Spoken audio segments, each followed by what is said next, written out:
So let's bring on Adam. Adam, can you hear us?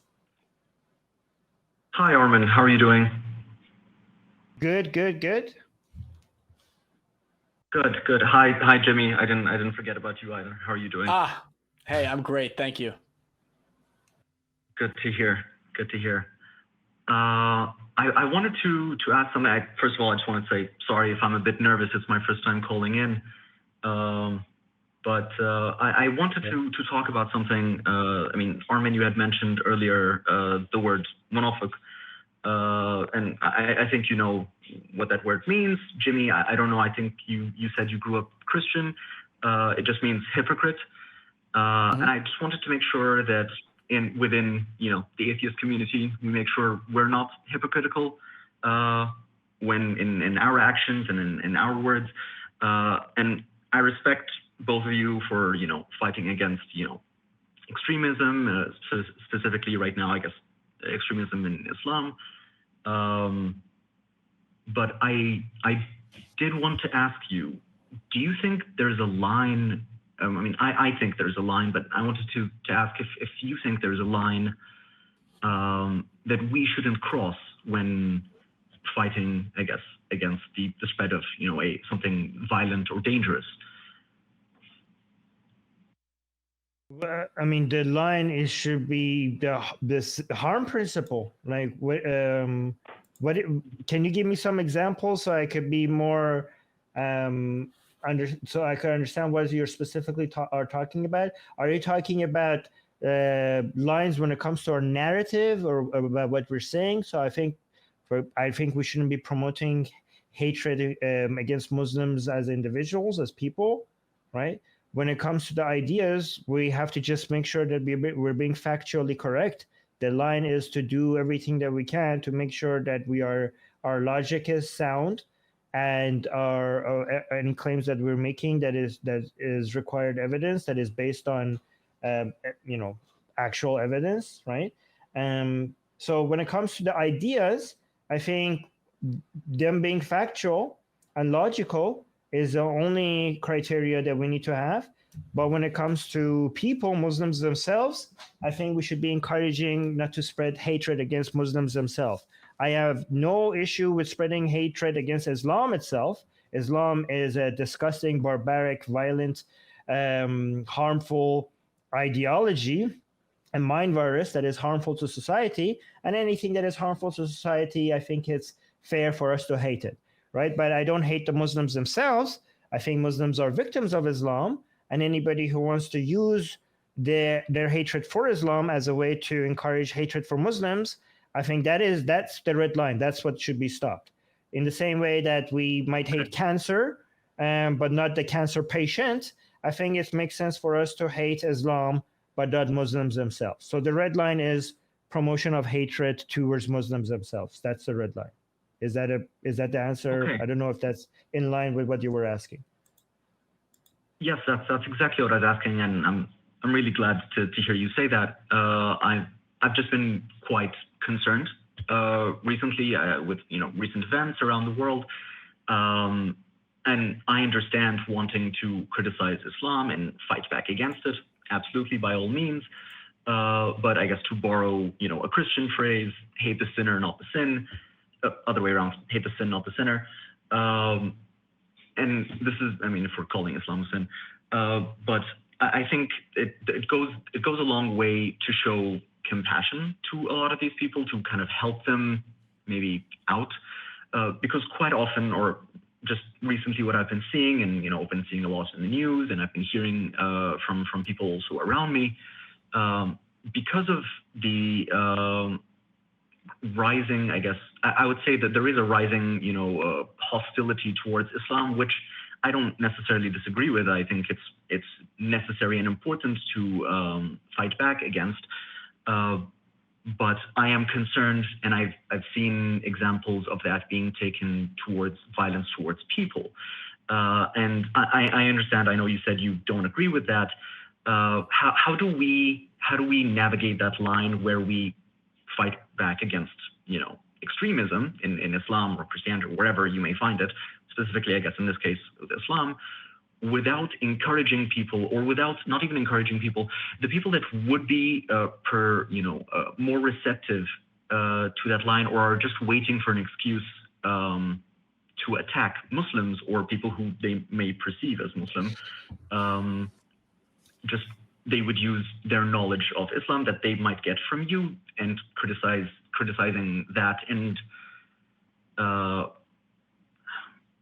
project that onto the individual people. How do we decrease that? So the most important part is that you shouldn't back down in being hostile towards Islam. Islam itself is just completely justifiable for you to be hostile towards Islam itself.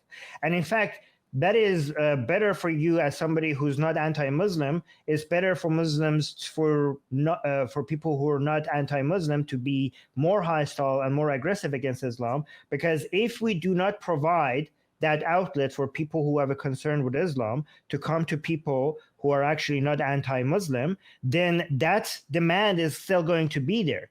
And that demand is going to be, the supply for that demand is going to be met by people who are both anti-Islam and anti-Muslim. So while you attract a lot of people by saying the things that are anti-Islam, while you're attracting all the people that are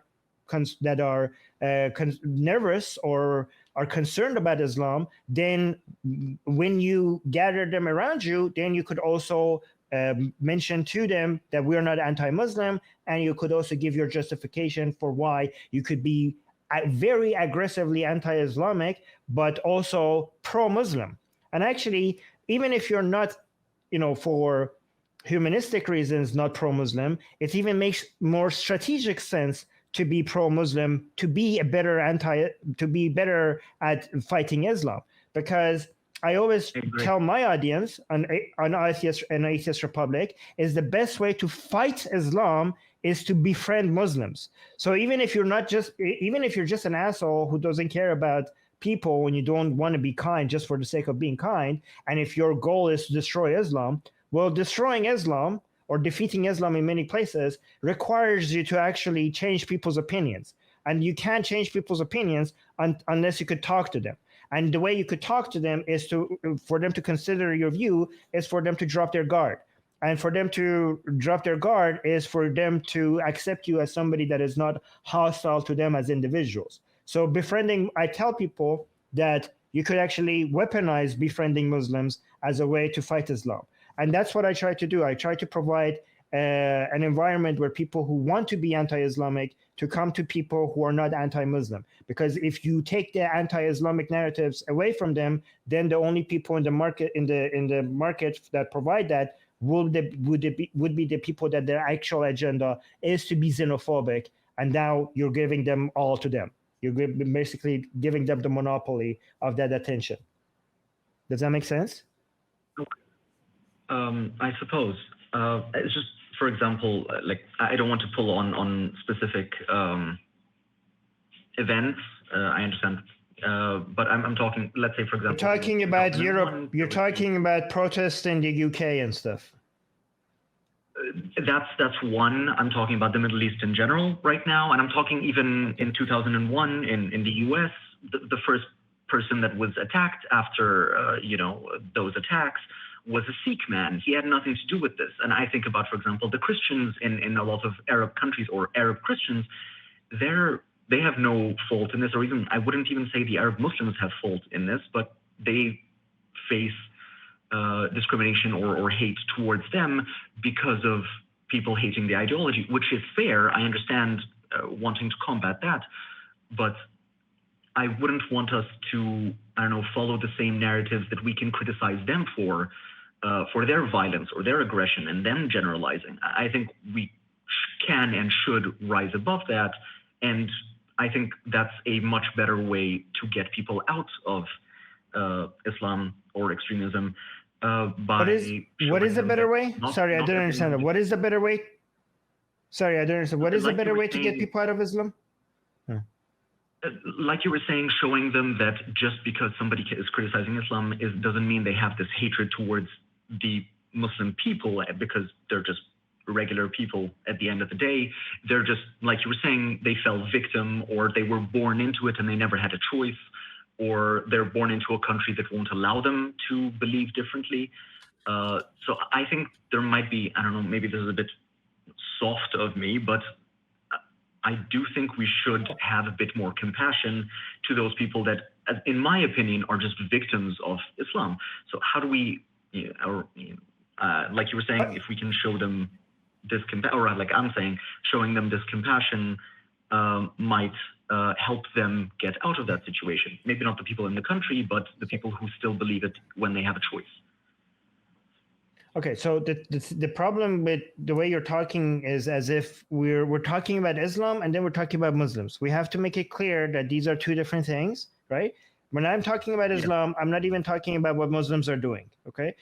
If all the Muslims in the world were all good people, that none of them did anything wrong, or if all Muslims every single one of them to the last individual were evil people, that every single one of them were terrorists, it doesn't make a difference. When I'm judging Islam, I'm looking at what Islam teaches.